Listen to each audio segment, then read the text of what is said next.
Today I'm going to read, honestly, Red Riding Hood Was Rotten. The story of Little Red Riding Hood, as told by the wolf, by Trisha Speed Scan.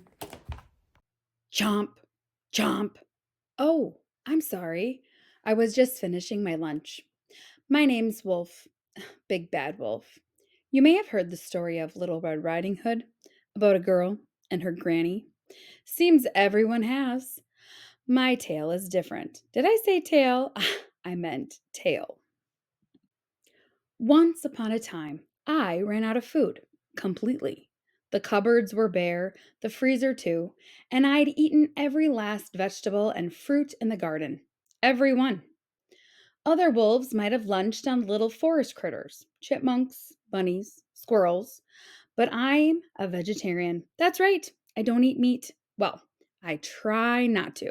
I love apples, Honeycrisp, Pink Lady, Golden Delicious, any kind really. But sadly, it was a long time until apple harvest. I hadn't eaten in weeks. My stomach growled and howled. It moaned and groaned. It even roared. Then my nose took over. Sniff, sniff. I took a whiff. What was it? A girl. Sniff, sniff. I took a whiff. What was it? Cake. Butter. In this forest? I had to investigate. And there she was, Little Red Riding Hood. She looked as plump and juicy as a big, sweet apple. Little Red waved her cape. Isn't it pretty? She said. Yeah, I said. Aren't I pretty? She said. Was she admiring herself in that puddle? With this cape, she said, I'm even prettier than usual. Boy, someone sure was full of herself. My stomach growled.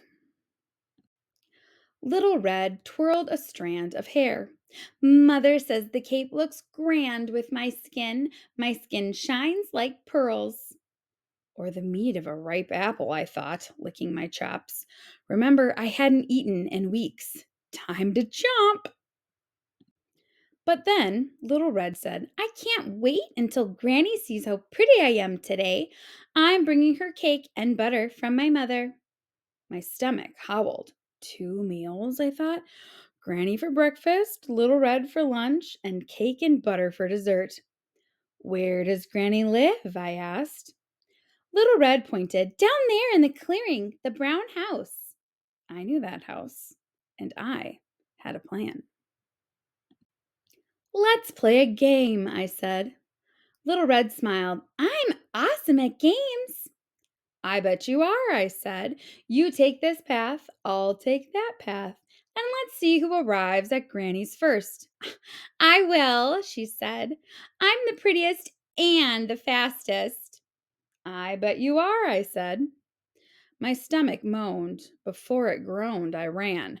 No one knows the forest like I do. I chose the shorter path. Sniff, sniff. I took a whiff. What was it? Apple air freshener? Tap, tap. I knocked on the door. Who's there? Called out a voice. Your granddaughter, I squeaked. I've brought you cake and butter from Mother. Doors open, Granny said. Granny tugged at her nightcap. Green, she said. Isn't it pretty? Pretty like a Granny Smith apple, I thought. Aren't I pretty? Granny said. You must have heard the saying, the apple doesn't fall far from the tree. Well, it's true. My stomach roared. What's that noise? Granny asked. Chomp, chomp. I had to eat her. She was no Macintosh apple, but not too bad. I still felt hungry. Tap, tap. Little Red knocked on the door. Who's there? I called out, crawling into Granny's bed. Your granddaughter, Little Red said. I've brought you cake and butter from Mother. Doors open, I said. Little Red walked in and caught a glimpse of herself in the mirror. Isn't my cape pretty, Granny? She said. Aren't I pretty? I clenched my teeth.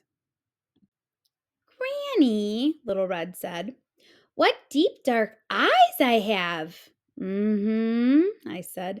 The color of apple seeds. Granny, she said, what perfect ears I have. I said, shaped like sharply cut apple slices.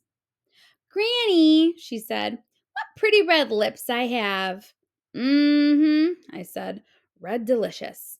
Granny, she said, what lovely skin I have. Chomp, chomp. I ate her up. What can I say? Things look different when you're hungry. She was no Fuji or Crispin apple. In fact, to be honest, she was a bit rotten, but she was better than nothing. Plus, I got dessert.